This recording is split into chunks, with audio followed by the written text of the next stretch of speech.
Cerita horor lagi, tapi kalau misalnya kemarin gue udah cerita tentang kejadian horor di kos-kosan. Sekarang kejadian horor di asrama kampus. Apa nih di sini yang tinggal di asrama kampus? Kita sebut saja namanya Salsa. Jadi si Salsa ini dulu waktu kuliah tinggal di asrama. Kampusnya negeri dan juga terkenal dan salah satu kampus favorit di Indonesia. Lokasinya ada di Jawa Barat. Dulu asramanya ini asrama yang lumayan baru dan saat itu kelihatannya tuh nggak kayak horor gitu loh asramanya. Biasa-biasa aja. Seperti biasa pagi-pagi Salsa bangun jam 4 pagi dan mau mandi. Kenapa pagi banget? Karena namanya asrama kamar mandi bersama. Bangun telat dikit aja tuh udah ngantri kamar mandi dan males dia kalau misalnya buru-buru. Makanya dia mending mandi duluan deh pagi-pagi. Bangunlah nih Salsa jam 4 pagi dan dia ini sebenarnya belum kekumpul banget nyawanya tapi udah langsung menuju kamar mandi. Sampai di kamar mandi Salsa nih ngeliat ada seseorang yang lagi wudhu. Cuma si Salsa nih pas ngeliatin kayak ini siapa ya? Kagak kenal, gue asing mukanya. Yang padahal si Salsa ini pasti kenal dengan satu lorong asramanya. Ya udah tuh dihirauin, Salsa masuk kamar mandi dan mandi seperti biasa. Singkat cerita setelah subuh nih Salsa mendengar suara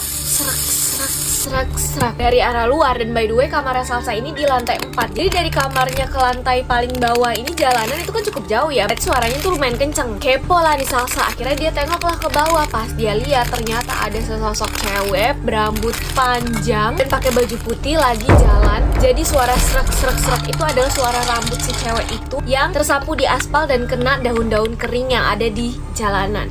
Langsung berinding si Salsa dan langsung buru-buru bangunin temen sekamarnya karena dia bener-bener takut banget. Dan si Salsa nih baru nyadar kalau misalnya ternyata dia udah digangguin dari pas dia mandi itu. Masih aman lah ya, nggak terlalu serem nggak sih ceritanya. Nah kita lanjut ke cerita yang kedua dan ini kejadian horor di kos-kosan. Kali ini kita sebut saja namanya Aul. Jadi si Aul ini ngekos di daerah Jakarta Barat dan dia itu kamarnya di lantai 1 paling pojok. Jadi setelah kamar dia tuh langsung tembok. Hari ini satu malam si Aul pulang jam 12 malam karena dia abis ngedekor kelas untuk acara. Pas banget nyampe kosan baru buka gerbang dia tuh ngeliat di ujung depan pintu kamarnya itu. Jadi kamar dia depannya ini kamar orang kan. Nah dia ngeliat ada sesosok cewek lagi berdiri di pintu kamar depannya dia ini dan pakaiannya tuh lusuh terus sambil nunduk gini.